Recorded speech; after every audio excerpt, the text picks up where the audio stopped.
Go to jail. Go directly to jail. You are deviant. You are bad. So now look at this. Now your grandparents might think one thing is deviant, and your mom another. Then of course, I think biting an ear off is definitely so. But tattoos and piercings, is that deviant?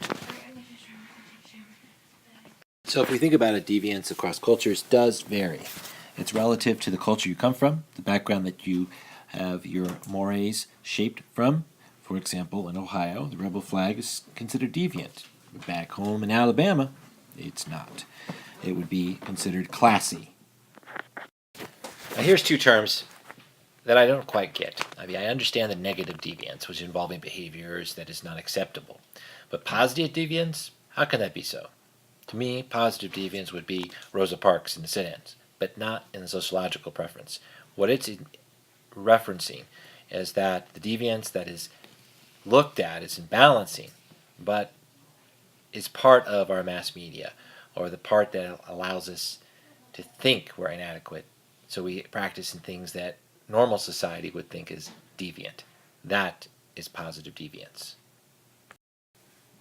So deviance is an action or behavior that does not conform to norms. That it creates a life that is unpredictable or chaotic. So we've already discussed the concept of formal and informal sanctions. And that's how we try to control deviant behavior. That is that behavior that is unpredictable. Most of what society looks at here is that you exert on a day-in, day-out basis, from the hallway behavior to the classroom behavior, is more of an informal manner, or what we also would call de facto. But formal sanctions, or de jure sanctions, then have usually come from deviant behaviors that society deems as not just unpredictable, but downright dangerous. For example, red lights.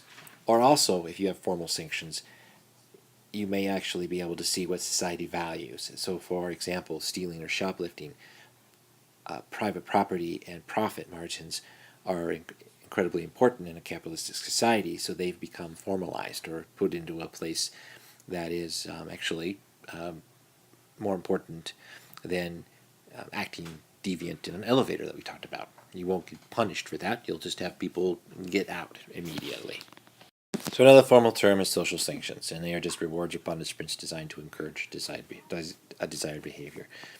So they can be both positive and negative sanctions, such as a bonus or a ticket.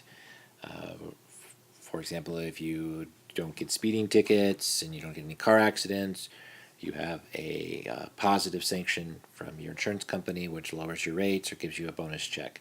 Where the negative sanctions for those would be a monetary fine that you would have to either pay for the insurance company increasing your premiums, or also that monetary fine that you could get for speeding tickets. Yes, that is McGruff. So here is the functionalist approach to deviance. In other words, what are the costs? What are the benefits from that? What dysfunctions does deviant behavior cause, and how can we fix those? Of course, it erodes trusts. Additional cost to society is that to punish or to curb this deviant behavior becomes expensive, so that also adds additional dysfunction. Then if we think of alternative music, or a way to exert your independence from your parents by listening to certain music, so it's still deviant behavior, but it allows a safety valve to relieve social pressure between you and your family. Then you have the terrible issue with 9/11. It's a terrorist activity, but they did unify our country, so there was an incredibly deviant behavior. It was, in the terrorist actions. However, ultimately, it led to a functional approach, which would say that we came together, served a purpose that was actually benefiting society in the end.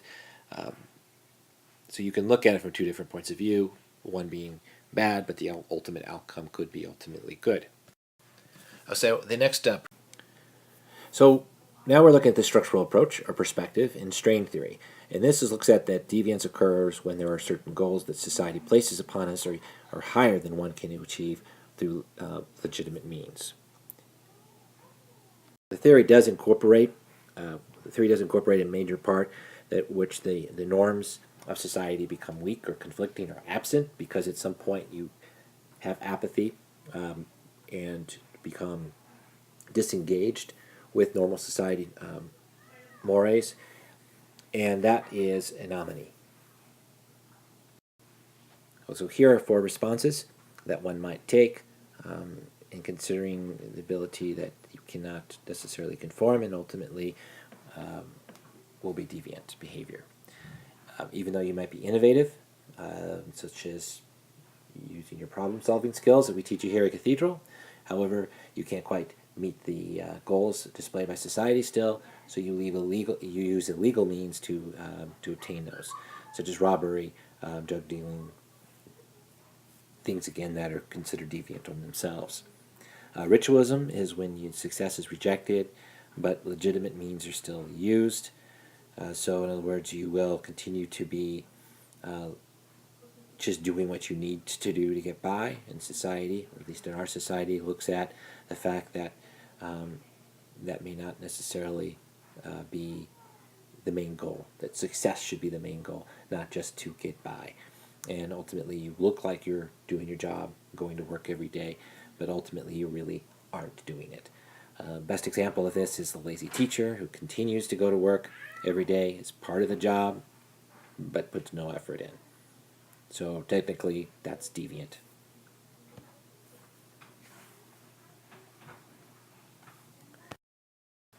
And then we have retreatism. Both goals and means are rejected. So you no longer worry about your goals, and you no longer take action to do anything about it.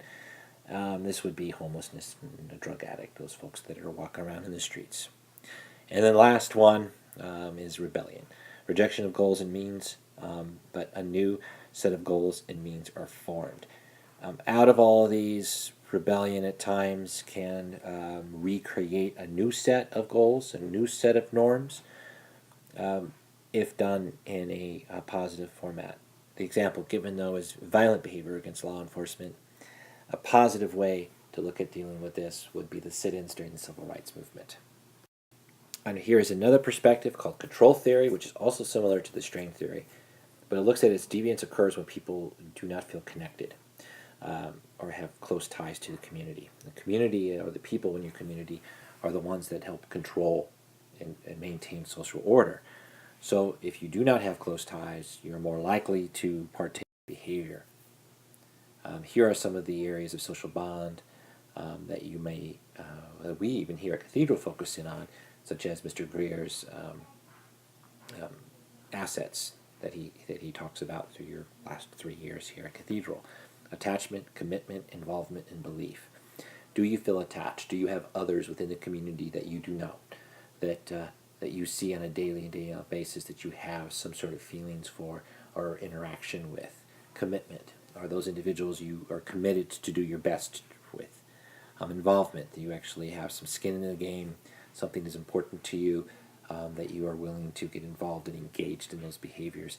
And ultimately, the last one is belief. You have belief in your community that they're there to do good work. When they have those 4 things, you're more likely, your society is more likely to exert control over you, and you will have a community of social order. When these are weak, then we have deviant behavior that comes from the absence of these social bonds.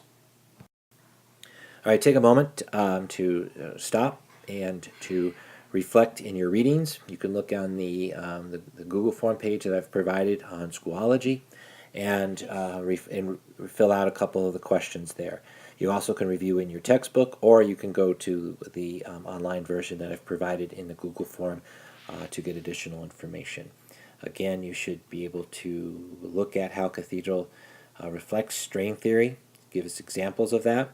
I would also like you to continue on and look at control theory, and in the same way, how does Cathedral reflect control theory itself, and give specific examples for that.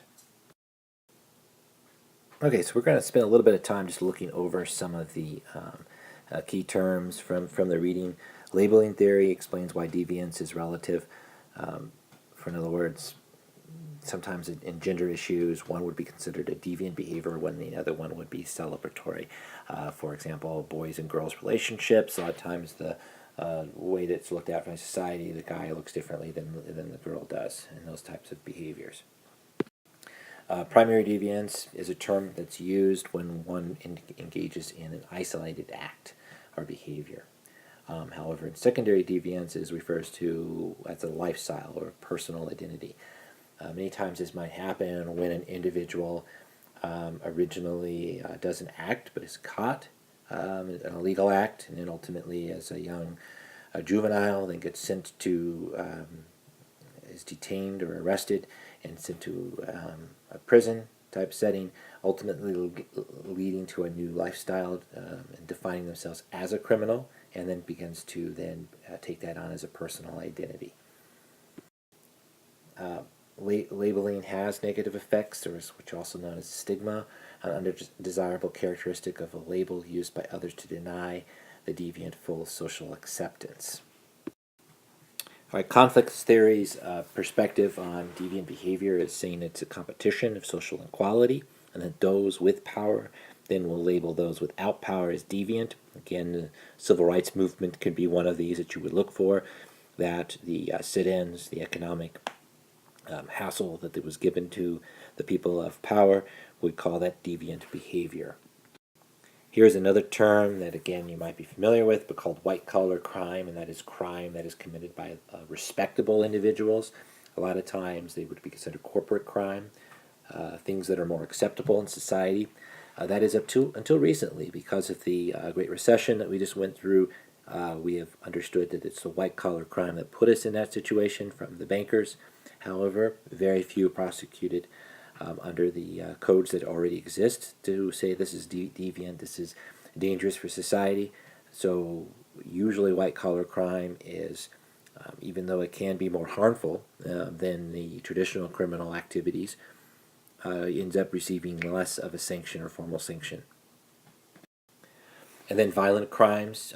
Violent crimes are usually in the lower demographic, and regardless of what you would see put up in the media, most violent crimes are actually, the victims of violent crimes are males from male crime activities. And here is crimes against property, which could be classified into the violence level or even white-collar crime. Arson and vandalism are examples of crime against property, but also you could have embezzlement, receiving of stolen goods, extortion, which is also known as blackmail.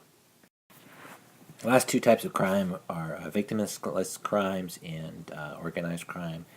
We will talk about those in our next meeting, along with Section 5 of Deviant Behavior.